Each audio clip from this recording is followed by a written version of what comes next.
বাংলাদেশ ছোট্ট একটি রাষ্ট্র দেখছে এবং বাংলাদেশ কিন্তু একটা স্বাধীন রাষ্ট্র। বাংলাদেশের উপরে কোনো রাষ্ট্র যুদ্ধ ঘোষণা করতে পারবে না, সরাসরি যুদ্ধ করতেও পারবে না। কেন? স্বাধীন রাষ্ট্র। স্বাধীন রাষ্ট্রের উপরে হামলা করা নিষেধ, এটি আন্তর্জাতিক অপরাধ। আজকে ভারত আমাদের বাংলাদেশ বর্ডার থেকে মানুষ ঢুকনের ষড়যন্ত্র করছে। আজকে বাংলাদেশ বর্ডার ডাক বিজিবি বিএসএফ এর সাথে পতাকা বৈঠক একের পর এক চলছে। জানি না ভারতের মানবতা কোথায়, তারা কি আবার যুদ্ধ বাজাইতে চায়? এটি কি বাংলাদেশ কি ইসরায়েলের মতোই, ফিলিস্তিনের মতো কি ঘটনা ঘটাইতে চায়? মোর কোন দিকে যাইতেছে? দর্শক, বাংলাদেশ ভারতের যুদ্ধ যদি বাজেও এর মাস্টারম্যান একমাত্র শেখ হাসিনা। এর সমস্ত দায়ভার শেখ হাসিনারই নিতে হবে। কেন জানেন? শেখ হাসিনা তো নিজের মুখেই বলছে, ভারতকে আমরা যা দিছি তারা জীবনে বলতে পারবে না। কি দিছে ভারতকে? ভারতকে কি দিছে? স্বর্ণের পাহাড় দিছে, নাকি হীরা দিছে, না মুক্ত দিছে? আজকে সব তুলে ধরব। বাংলাদেশের যত অর্থ সম্পদ, বাংলাদেশের অর্থনীতি ভাঙ্গার মূল কারণ হইছে কে? শেখ হাসিনা। আপনি জানেন শেখ হাসিনাকে আপনার মতো আমার মতো মানুষ তাড়িয়ে দেয় নাই। শেখ হাসিনাকে তাড়ানোর মতো মাত্র আল্লাহ তাআলা রব্বুল আলামিন নিজেই তার দেশ থেকে মামুবাড়ি দিল্লি পাঠাইছে। আর এই দিল্লি থেকে যুদ্ধ করে বাংলাদেশে আইসা আবার রাজত্ব করবা, তা মেনে নেওয়া যাবে না।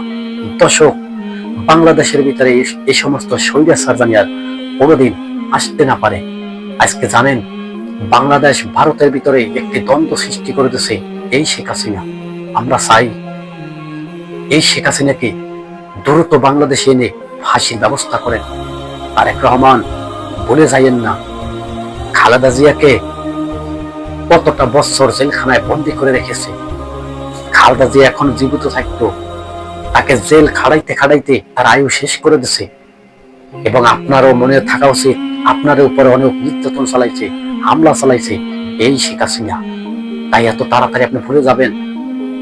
ভাই, তারেক রহমানকে বলবো, এক বিন্দু যদি রক্ত থাকে, রক্তের বদলায় রক্ত নিতে হবে।